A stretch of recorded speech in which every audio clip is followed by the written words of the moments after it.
Good morning. This is Josh Hayes with Hedge Plus, and here's today's market monitor.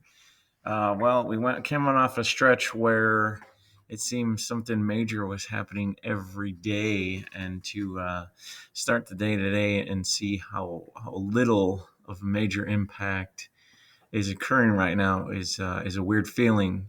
Um, we're back in one of those modes where barring anything major, we're going to probably be floating around and be somewhat range bound, and don't expect any dramatic price movement either direction. Coming off of yesterday's pullback, some of which is carrying over into the overnight trade. We're really not expecting that to fall too much more.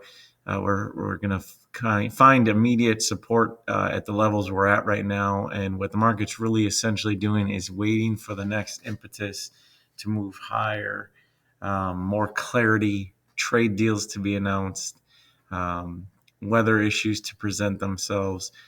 We know these things are coming. It's just a matter of when, and in the meantime, it's probably going to be a little bit of about a flat trade.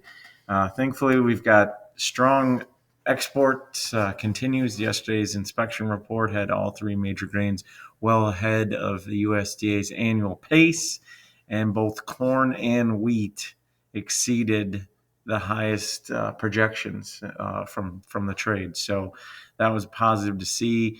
It's what we've been expecting. It's what we've been saying would happen for months, and still no sign of any drop off in our exports. No matter what China does, it's just going to lead other countries to buy from us. So we have a weaker dollar, which is helping as well.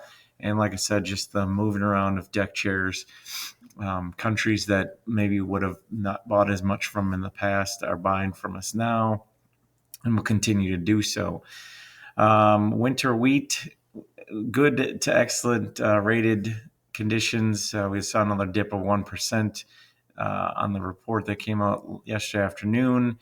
You pair that with extreme heat reaching as far north as central Kansas this week, and a questionable forecast for rain this weekend, and which is what actually see some of the pullback we saw yesterday with wheat market. Was the forecast for rain in the southern plains took out some weather premium. Well, that forecast is weakening, and there's growing doubts that rain's going to arrive this weekend.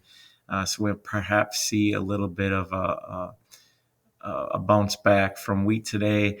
On the flip side, though, Russia is reporting that their wheat areas are 93% of their wheat area is in good condition, and their planting pace is picking up. So that's going to weigh on the wheat market itself, along with lower crude prices, which are holding back ethanol production and soybean oil use as well. So those are some of the. None of these factors are really all that strong.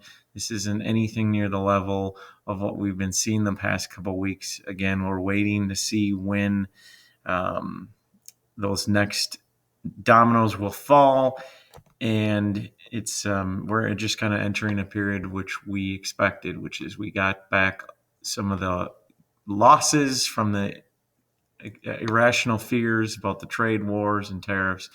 That's basically been wiped away now, and we're kind of back to where we were early March, late February, when when the market just kind of consolidated and sat in a small range for a while.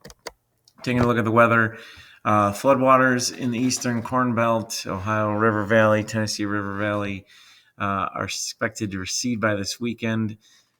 That's when we'll start to get a better idea of just how far back planting has been set, how many areas will need to be replanted. I expect to hear more about that next week after they assess the damage. In Russia, dry and warm for the next days should help with their planting. They're at a good pace now, so that's welcome for them. They're going to still always need rain, regardless of how good of condition they say their crop areas are in, they definitely have a rain deficit and need more. In Brazil, it's wet, but that is positive for their safrinha corn. And again, they continue a nice stretch where the weather seems to be cooperating with whatever stage they're at any given time. And then Mexico, southern areas are too dry to plant. Again, building their dependence for imports of U.S. corn, which is one of the few positive weather events taking place that is actually helping the U.S. right now. Taking a look at the overnight prices, up slightly with corn. Beans continue to consolidate and wheat's down a little bit, but relative to where we were 24 hours ago, corn is down about 1 from yesterday morning. Soybeans are down about 7, and wheat is down about 5. I also want to note that we are starting to see higher volume on the July contracts for both corn and beans, and wheat is nearly there as well. So it looks like we're about to flip to the July contracts across the board for being the most heavily traded and the prices that we'll be watching going forward. That's all for today. Have a great day, everyone, and we'll talk to you again tomorrow.